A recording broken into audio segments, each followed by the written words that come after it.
Welcome to a conversation with Clear Mountain. Today we're blessed to be joined by Ajahn Mahadam. Ajahn, thank you so much for joining us. Korp Kun Ma Kabom. สาธุครับ So a brief introduction. Ajahn Mahadam Pramasan was born in Savannakhet, Laos, and ordained as a novice monk at age 9. At age 14, he traveled to Ubon, Thailand to further his studies at Wat Phitsa Param, later continuing his studies in Bangkok, where he would complete the 8th of 9 levels of Pali proficiency. In 2016, he moved to Wat Lao Buddha Kanti in Snellville, Georgia, where he now serves as head monk. At the end of last year, Ajahn Mahadam joined Bhante Panyakara's Walk for Peace Tudong. While on this walking pilgrimage near Houston, Texas, he was struck by a vehicle, resulting in injuries so severe that his leg had to be amputated. Despite the profound physical trauma and the loss of his limb, he continues his life as a monk with a heart free of grievance, embodying the very peace he set out to share with the world. Tanajan, I wanted to begin sort of your story and asking about it just with the moments of faith that, and we'll get to the full scope of recent events and all that soon, but really honoring your path to robes first. Would you tell us about the moments of faith that led you to become a novice at age 9 and what kept you in robes since then? Yes, pay respect พระอาจารย์ both พระอาจารย์ and uh, honestly when I decide to become a novice, first of all I don't know about the monk life before, but I just pray with my pray on the ground with my mom. My mom she pray she work and I pray on the ground by myself, and the old monk and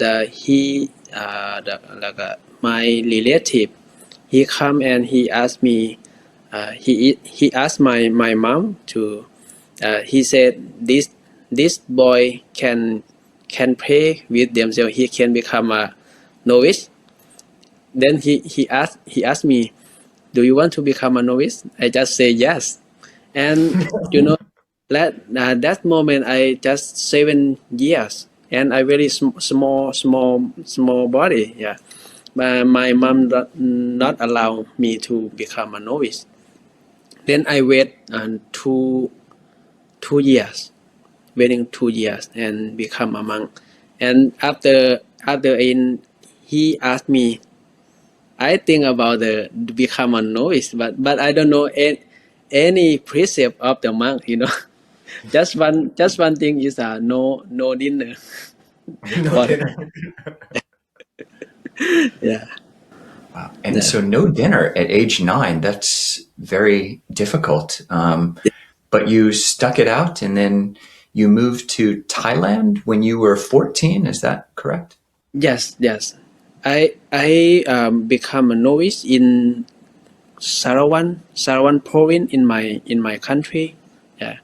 And then when I 14, I went to Thailand to study in Wat Phitsa Param.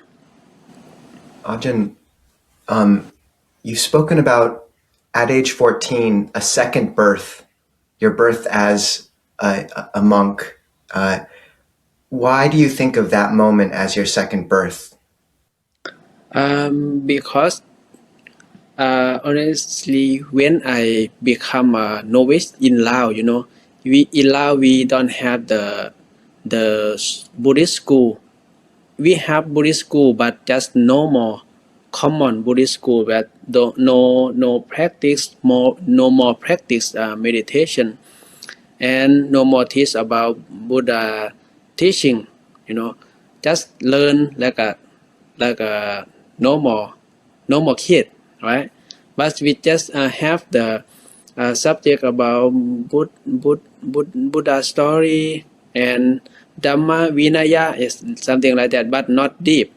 But when I moved to Wat Phitsa Param, Thailand, I study, and every the holiday we sitting, we practice meditation and we chanting every day, chanting every day, every morning.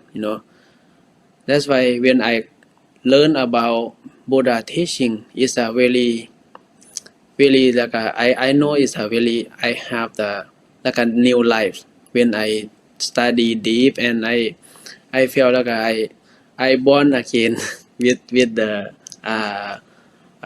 หลวงพ่อใหญ่ yeah.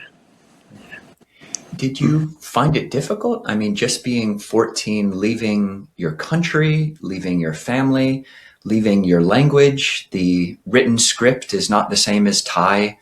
The Thai language in Northeast Thailand is similar to Lao. But was it difficult for you at such a young age to adapt without so many of the things that you grew up and were familiar with? For me, it's a language is difficult for me. I can understand them like they talk that they speak Lao in Ubon Ratchathani, right? But it's difficult for me to spell the Thai language. It's very difficult for me, and I try about 4 or 6 months. Then I try to write the story about what in English about write the Katu Tham. Poem. The Dharma poem? Not poem, but they just give the like a Thamma like a about Essay. this It's an essay. Yeah. this guy about Sila, right? We just this guy. One page. Yeah. It's very difficult. So, in the midst of that, what kept you there? I mean, at that time, everyone else your age, most of them are, going off and getting girlfriends and exploring the world, and you're at a monastery. And what kept you in robes all that period? What sustained you? When I study in Wat Pisoparam, my mind is very calm. I think it's and I very proud of the monk life. In my mind, if I stay in the Wat Pisoparam long time, is I cannot this slope. I never think about the this slope when I stay in the Wat Pisoparam about maybe 5 years. But it's very we live like a family. The Luang Po is like our father, right? And the all teacher like our brother. They can take care.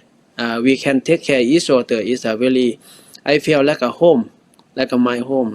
That is everything we do everything in the all teacher keeping eye on us to tell us what do the best thing or bad thing. Yeah, that is make me like don't think about this slope when I stay in the Wat Pisoparam. It's very blessed for me. Yeah, and very thankful to I choose the right path for me. Yeah. So you move to Thailand and stay at this monastery for 5 years, and then you decide to go and leave there. You have learned Thai, become familiar with that, and then you decide to leave this comfort zone and move to Bangkok to study Pali, the Pali scriptural language further. And I studied the Naktam. I did Naktam 3 To Ek, the 3 levels, but I started the Pali level, and it was much more difficult. But you studied up to level 9, or level 8. Level 8. Did it take you 8 years? And what was that transition like? You've left one place of comfort for another, and what is that like? It's not normal life of the student monk. When we live in countryside, we have to move to the Bangkok. In countryside, we just have study for my temple, own temple, they have only level 5. That's why when I finish level 5, I looking for the next level. That's why I moved to the Bangkok. But I don't, in my mind, I still want to stay in the Wat Pisopara, my own temple. But I have to move because I want to study more and get more level. Yeah. When we every year finish study, we have to go to the um, meditation course for 9 days. Yeah, every day. And I learn about pain meditation. It's really helped me a lot when I learn about pain meditation. Is just you focus on your pain, which point is strong pain. It's very helpful, and I used that pain meditation when I got hit too. It's really pain because I had to focus, and I tell myself that you can use what you learned before right now. Yes, yeah, it's a good time for use your knowledge right now. Yeah. Could you say more about the pain meditation? I think many Americans are not used to that. They're used to breath meditation, maybe a mantra, but actually focusing on pain. How do you do that, but keep your sati upright and not push away the pain? Pain meditation is mean you are focusing normally. When you are sitting meditation, yes, you're focusing on your breathing in and breathing out, right? We call anapanasati. But when you are sit long time, your will pain your leg, your knee, your bottom, right? But you have to focus which parts of your pain is stronger. Some people pain like a back, pain the back when they sit. If you pain, you just focus. It's very very focused, like a coil. Which part uh, is stronger? You just focus on that, and just knowing, observing that pain. Yeah, and like a use pain to use pain is the method, right? Method to practice mindfulness. Yeah, for me it's a very helpful, and I like pain meditation because in normal when I sitting meditation I always sleep. I always feel to sleep. I don't want me to sleep. Sometimes when I sit, I just looking for some seat is like a heart and sit over top the heart seat, and sit is make me feel pain, and I don't sleep. Yeah.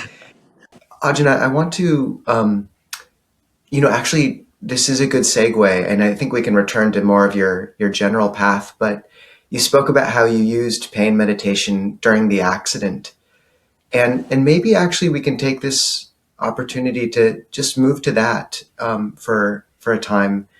Can you talk about the accident and what that was like for you? Yeah, and your experience of those moments and the time leading up to it. For the death accident, for myself, I think about accident before I went to join Ajahn Panyakala, because first time when Ajahn Panyakala invited me to join, and many people, my friend, my people in the temple, they always try to stop. They don't allow to join with the walk for peace. But in my mind, when I don't when I study in Thailand, I always think about I want to join with the group of monks to walk Tudong, right? But I don't have time. I only study. But I stay here and Ajahn Panjakara asked me. I just it's a good time, and in my mind it's a scare too, because I know it's gonna happen. Maybe accident, maybe I don't know, because we walk beside the road, but I like Ajahn Banyakara told me like his sound, his voice is like in all my always in my head about, okay, Bante Joy, we walk together first time in the United States, walk for peace, and he said is right, the history together. He said like that. But like I told you, I always think about I want to do something for Buddhism, for many people, but I don't know how.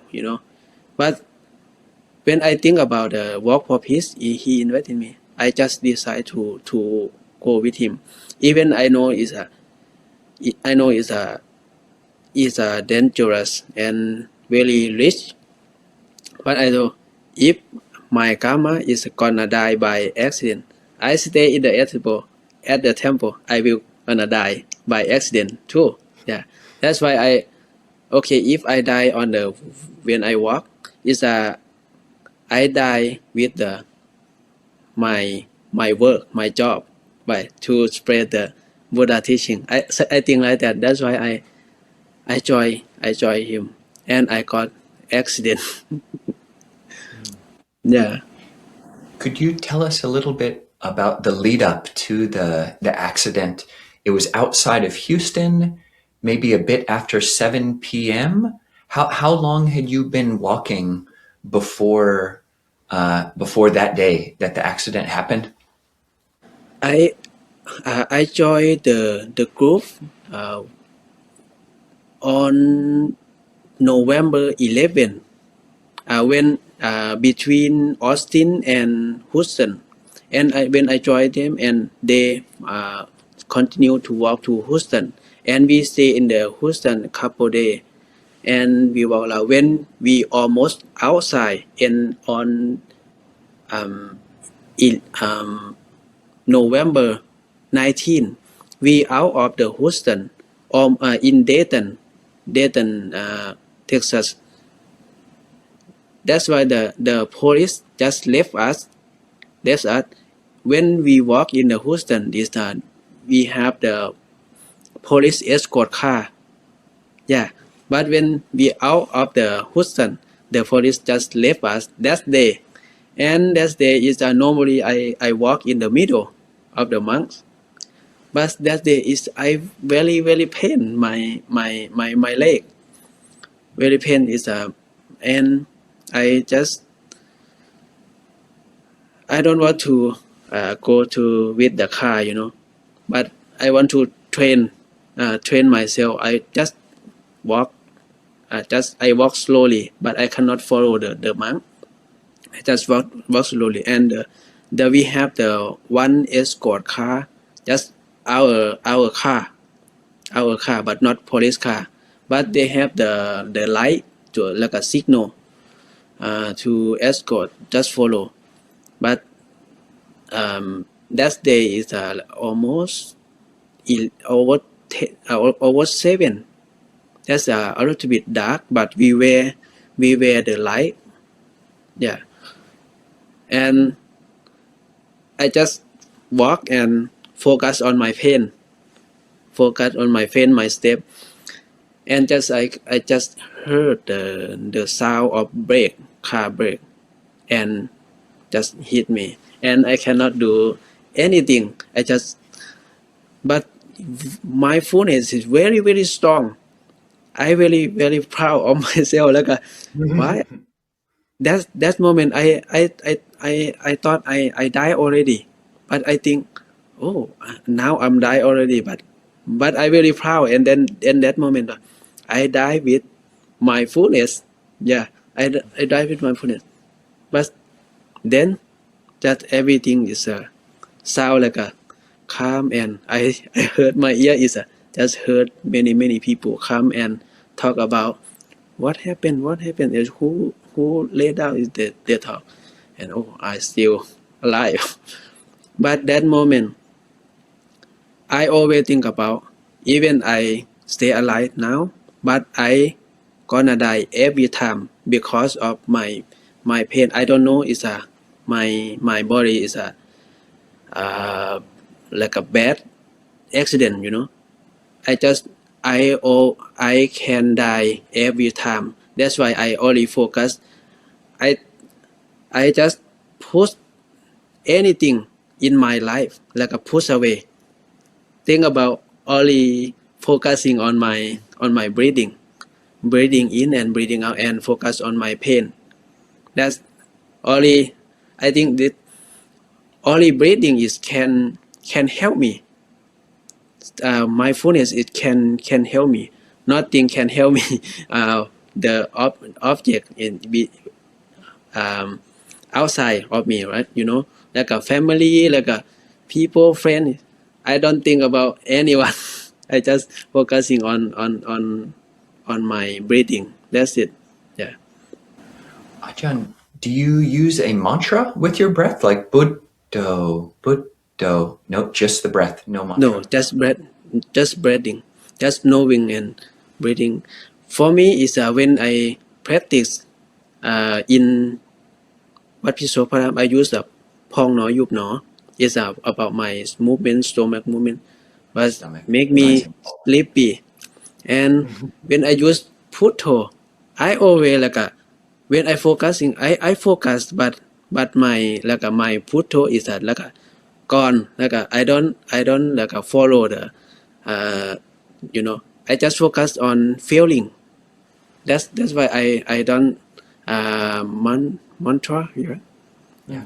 I don't borikam, right? Putto. Just knowing, breathing in and breathing out. That's it. Ajahn, thank you so much for describing this and with such care. And I'm curious, why did you feel it as a monk? Why would you say it's so important at the time of death, since that was the moment you thought you might be dying, to keep mindfulness so strong? Why is it important at that moment for those listening? Because when the Buddha said Chitte Sankirite Tukkati Patikankha. That means when you almost die, if your mind like not clear, not be mindful, you will born in the bad place, like the hell animal, something like that, right? And that's why it's very important before we die. We have to clear our mind, like be mindful, be aware of everything. Some for the Buddha teaching, if you focusing, maybe you can get enlightened. That moment is very important to practice. But no more people, many people don't think about that moment, right? And in my mind, you cannot practice that moment without your practice in normal life, because it you got very pain, very feeling, yeah, right? Sometimes you're feeling about, you think about your family, you think about your money, your work, your everything, it come to your head, but you cannot focus only on your breathing in and breathing out. For me, I can focus on breathing in and breathing out because I practice many times in daily life, right? Like I teach people many times about when you are trained to swim, right? Train to swim. You can train when you're beside the river. You can train every day, right? But when you are ride the boat sink. You can swim too. You cannot train to swim when the boat sink, right? you don't have time to train yourself that moment. It's a Ajahn, for people who are dying, who maybe, it's in a different situation where their breath is actually hard to focus on. Maybe they're having respiratory issues or something. What would you recommend they put their mindfulness on for practitioners who are looking to that moment but won't have the breath? You can focus on pain or on on your body, on maybe on your mind. Yeah, you can use the many of object to be method of meditation, but it's a I think it's a when the people gonna die, they got the same thing is the pain, right? They very pain. They have to focusing on the pain too, because it's very strong. Very strong is you're just focusing on the pain. Don't follow the pain. When you focus on the pain is not go down, not go back, but you know is how it work. What is the pain? What is the exactly pain? Yeah, just knowing. In Thai we call สภาวะความ State. state of pain, just state of pain. Ajahn, could you talk a little bit more about the pain that you were feeling? So you were hit by this car, you're on the ground. The first thing that your mind decides to do is to watch the breath and to look at the pain. In Yes. that moment, you eventually lost a leg. Was the pain the worst pain you've ever felt, or was there no pain, or did it change? And what was the pain like immediately after getting hit, and then over the next while when you had to go to the hospital in the ambulance?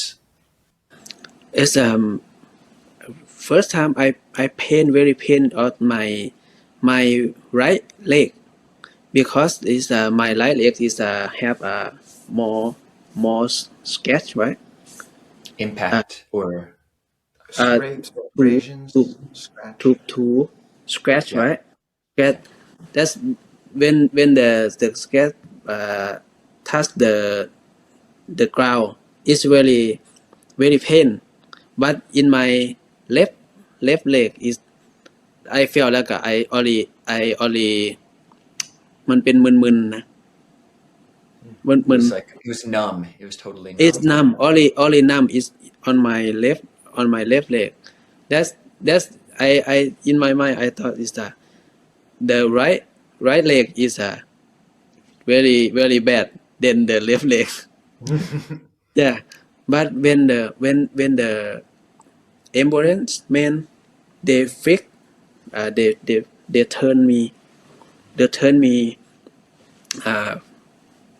turn me over, right?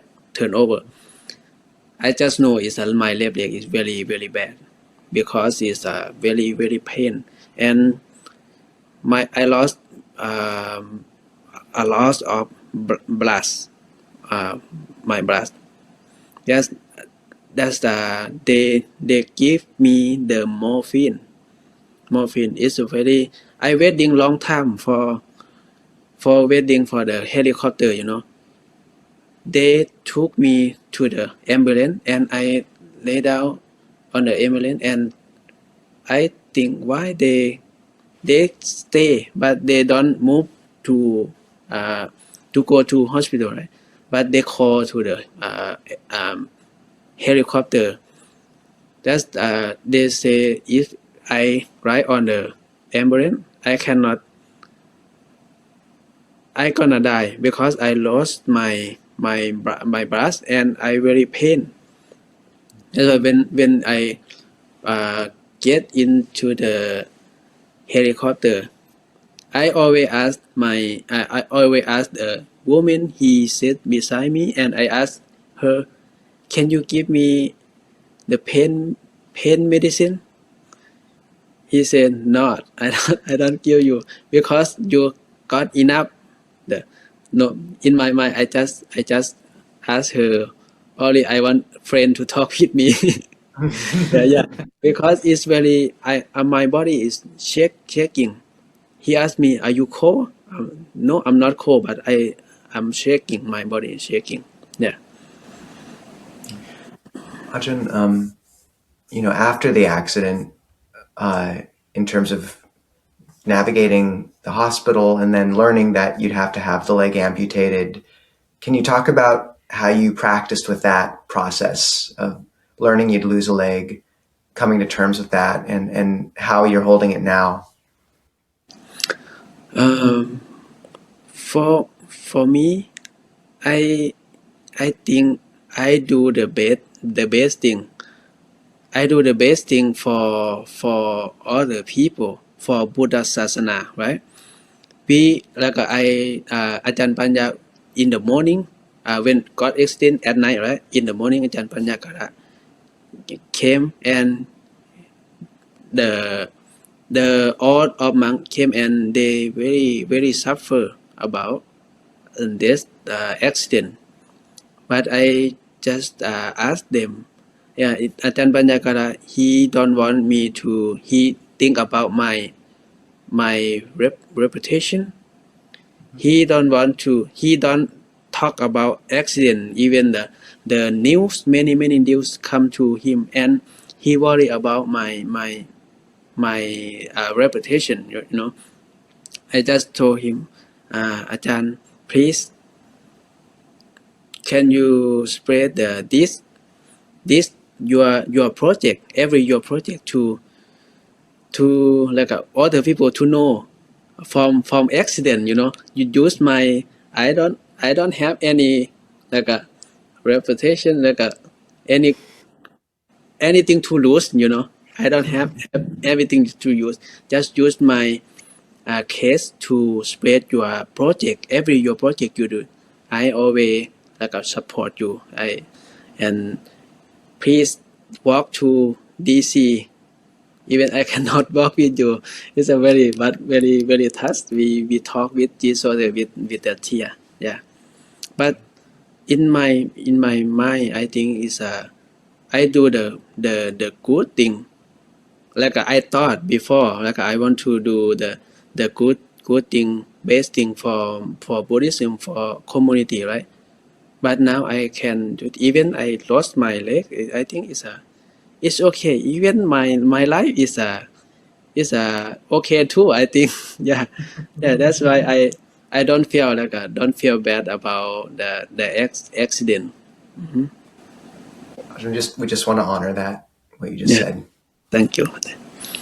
Ajahn, and speaking about that, I've heard you say in a Thai interview that you wanted to offer your leg as a Buddha puja. Buddha Puja. Yes. And so that's a Pali phrase. It's like a devotional act to the Buddha. Could you say more about what that means? That is a phrase which most Americans, even if they know meditation and a little bit of Buddhism, this phrase Buddha puja, it just doesn't mean anything to them. So how do you give your leg as Buddha puja? When you do something is very important to the world or to the spread the Buddha teaching, you know, if you can dedicate yourself, like if you dedicate yourself, you dedicate your offer your object or thing, donation, like a donation, you can like when your donation is we call thana, right? Thana. But if your donation is a very strong thana, like your offer like a whole of your life, whole thing of your life, like your left your personal your normal life to become a monk. Just mean your don't attach in anything. That means we call Thana Parami. Thana Parami is we call is strict, very strong from donation, no more donation, right? But when you offer your limb, to uh, to to to work to help with the for spread the Buddha teaching. That means we call the Thana Upaparami. The second one, Thana Upaparami is mean very strong because you offer your limb. Some people like when you are donate your body, your eye, your kidney, your donate your in your body. Yeah, that means we call Thana Upaparami. And when you offer your life to do the good thing, that means Thana Paramatha Parami. It means very high. For practice to become the Buddha or become a Paccekaputtha and Arahanta, the who cross the Buddha, like a Sariputta, Mokkallana, Ananta, Great that disciple. great disciple, yeah. That's why when I lost my leg with Walk for Peace, in my mind, I think I lost my leg for like a Thana Upaparami for offer to the Buddha. Yeah.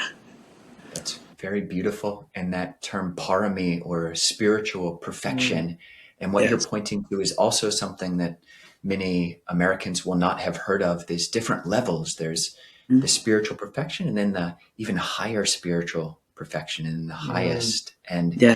it's interesting in Buddhist countries. I know at least one monk who has donated, healthy monk, just donated his kidney because Oh. someone else need. And then I've heard that in Sri Lanka, it is of every country in the world, the number one country of people donating part of their eye, Oh. as a upaparami.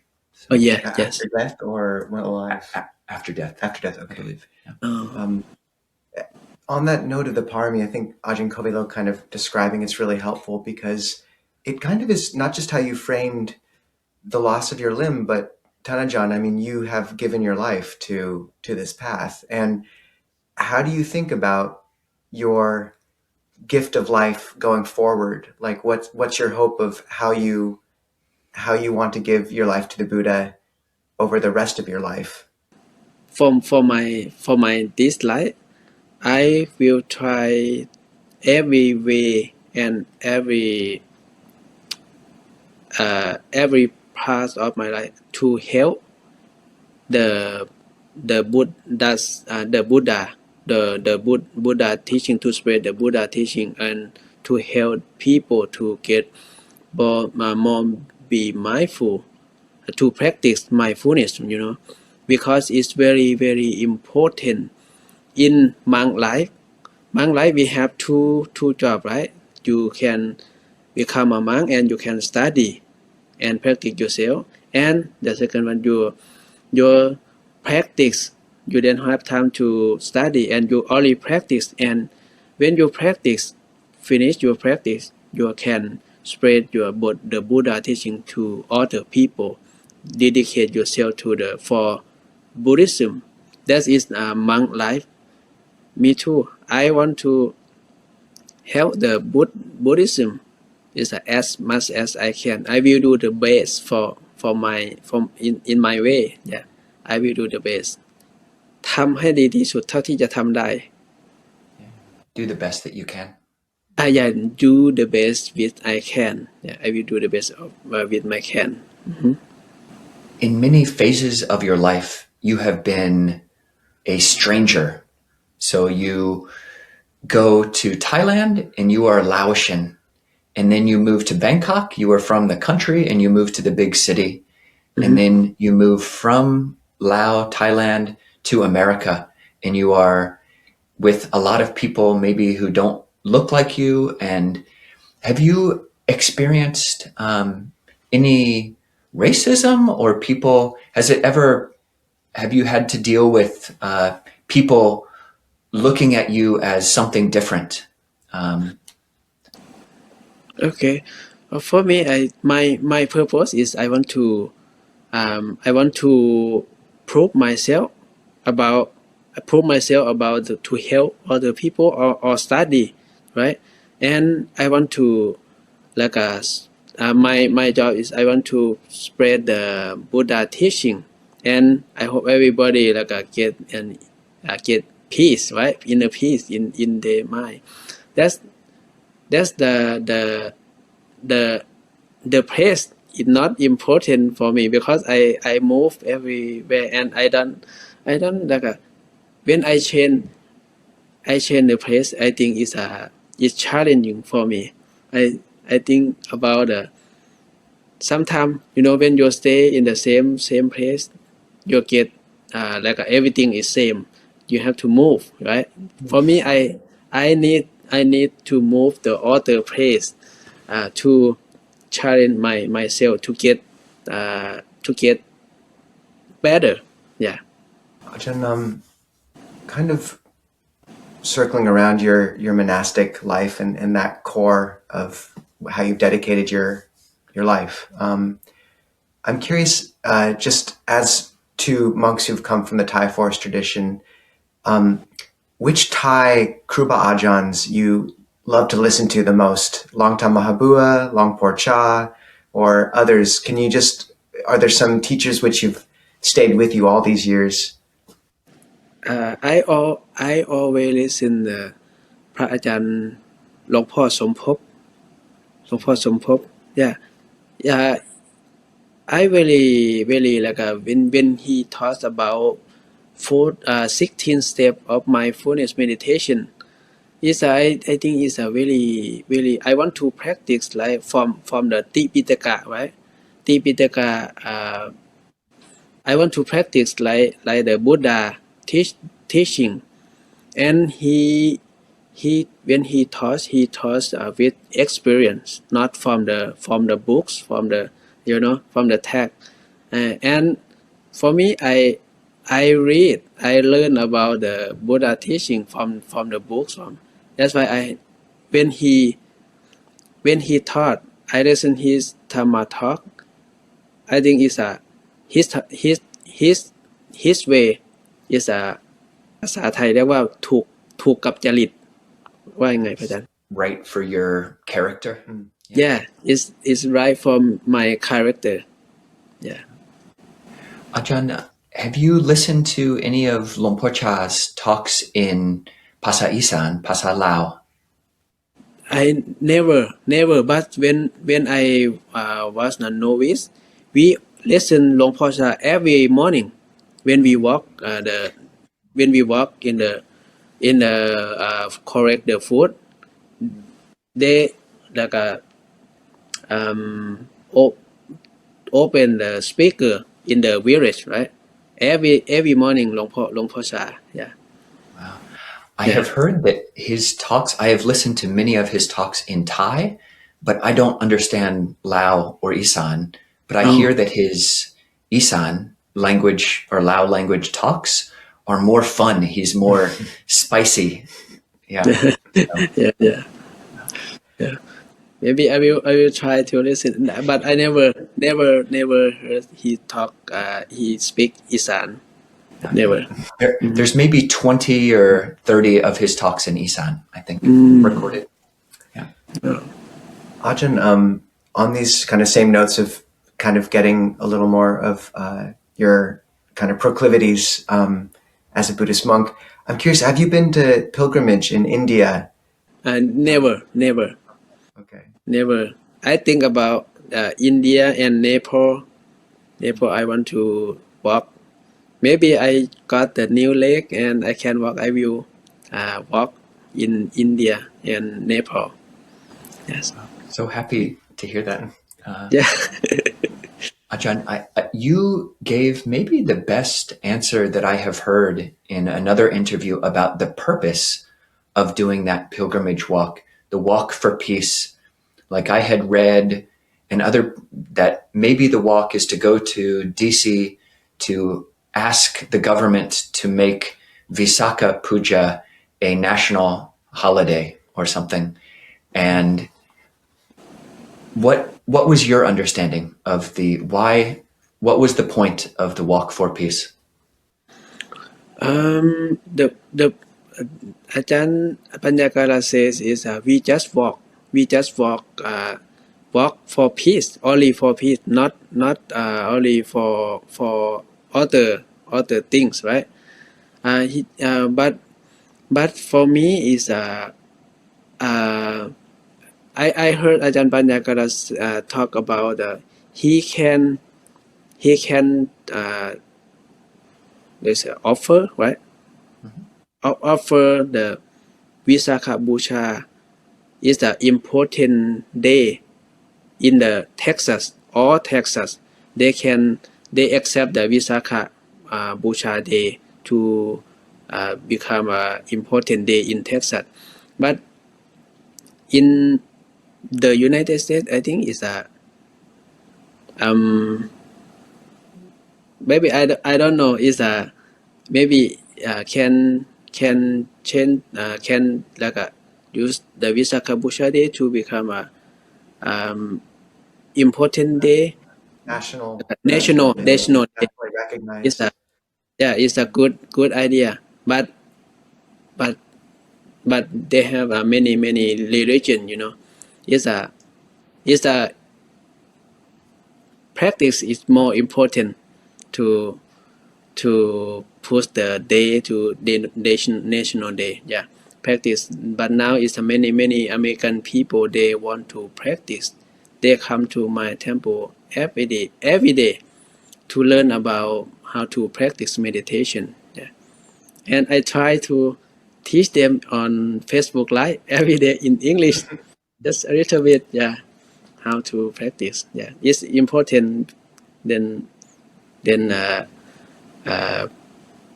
push the national day. I love that answer, that you walk for peace, just for peace. And I think we interviewed Bhante Panyakara, and his example, and the other monks who they are living in a tough way. You go Tudong, you go on this pilgrimage, it's cold, you're walking in wintertime, many monks walking without any shoes on, some of the monks maybe not lying down at night. Yes. Still, Bloom Piti, they are shining examples of just happiness. So an example of peace, even though they're living hard, they're still happy. And you as well, like give this example of even though you lost your leg, hit by a car, you're not angry, but you're just living the example of peace, walking for peace, and you also living that. It's such a good example. Yes. On that note, Bante, for others who are listening who've lost something, who've had to lose, maybe it's a limb, maybe it's their health, maybe it's someone they've loved, maybe it's a job, how would you tell them to practice with that, to not be resentful, to move on, or at least to hold it with kind of equanimity? Just understanding the nature of life, or we in Buddhism we call just understanding the Four Noble Truths. If you will understanding your life, and you can accept everything. And I taught many people I taught about the principle of arrow suffering. Arrow suffering. When the arrow suffering hits you first time, that means you got suffer the first time, maybe from accident, maybe from something like that. You lost your leg, or you lost something in you lost your limb, or you are very suffer. Even the word people use the bad word for you, right? That's you got the first arrow suffering. You hurt at first time, but later, first time you got from other, right? For the arrow from other people, but then why you allow the second arrow or many thousands of arrow to come to yourself by yourself? Yeah. Sometimes you think a lot, you hate, you are angry. That means you are allowed the suffer arrow to your mind every time. Yeah. Just just suffer one time is enough. You're referencing a beautiful sutta that Ajahn Kobilo gave a talk on 2 days ago on the two arrows where you're hit with the Yeah. first arrow suffering, but then we all shoot ourselves with the Yeah. second arrow, which is unnecessary. So Yes. Bhante, one type of second arrow and third, fourth, fifth, sixth, which is very common in America, is the second arrow of feeling angry or Mm-hmm. feeling like a victim or feeling Mm-hmm. aggrieved or like why did this happen to me? Mm-hmm. Did you experience that kind of second arrow? Were you ever angry at the driver or angry at the situation? For me, as I don't angry because I don't know him, and I never meet him. I don't know his face, and even I know his face and I know him. I think is he don't want that happen because I think he suffer too. When when the people hit the monks who work for peace, they very suffer. I think they very suffer. That's why we don't know each other, and why I have to angry with the other. I don't know. Yeah, and I lost my leg. Is the bad thing happened to me, but the good thing is the good thing happened to all the world. That's why I sometimes I say thank you to him. Mhm. the good thing you're referencing, and you've mentioned this, is after the accident, like you said, the Walk for Peace became a movement in a whole different level. I mean, I remember I did hear about you all setting off from Texas, but then I think after that day, there was these videos of thousands of people, and I know Yeah. you said if this was my gift to the Walk for Peace was Mm. losing this leg. About the anchor, about the anchor second arrow, right? About the anchor, but many people think about the angry sometimes many years. That means you are not anchor one time. You just the same arrow just come to your mind many times. But you think about that. Some people don't cannot sleep because they think about that. Why he hit me? Why this happened to me? But for me, I think is I have time to rest because when I walk is a very tired and very pain, and I sleep 3 days. I don't eat the food. Just sleep. Was a very good rest for me, and I don't think about that. I told you I don't think about the angry and about him. Yeah. The thing that seems to have come up for you, Tana John, instead of the anger coming up again, I know you've talked a lot about bright mind states. The sense of this being a gift. I know the Kickstarter campaign that started to help cover your medical expenses. I think $140,000 or so came in through all this goodness. Do you just have any reflections for, were there any stories after the accident that have been especially touching to you? Any interactions where people have been especially kind of moved or you've been moved? For me, I just confuse about myself too. The people, many people, they come and say thank you so much for your sacrifice, for your do the best thing. I just ask myself, what do I do? I just got hit a car and I stay in the hospital. But the two hero is the monks. he walked to the snow. He walked to the weather is very bad weather, right? But they walk every day. But I stay warm in the hospital. That's why I asked them why you was like you admire me like a hero. For example, like I am like a soldier who lost the limb in the battlefield, but the all of monk who walk to DC, they is the hero, like a general who won the war, But me, I lost my leg. I don't do anything. I just walk 9 days. I think like that. Yeah. But I very touched when I get back to my temple. Many people come, even the small kid. She come and she bow and she say, Pra Ajahn, I am so sorry the accident happened with you. I very sad about that, but I very happy for you to you can like handle. You can be happy with it. Well, it's very touched my heart. There's a little bit cry. Yeah, it's I never heard the people talk to me like that before. Yeah. Ajahn, could you give an update about just right now? Do you have your new leg?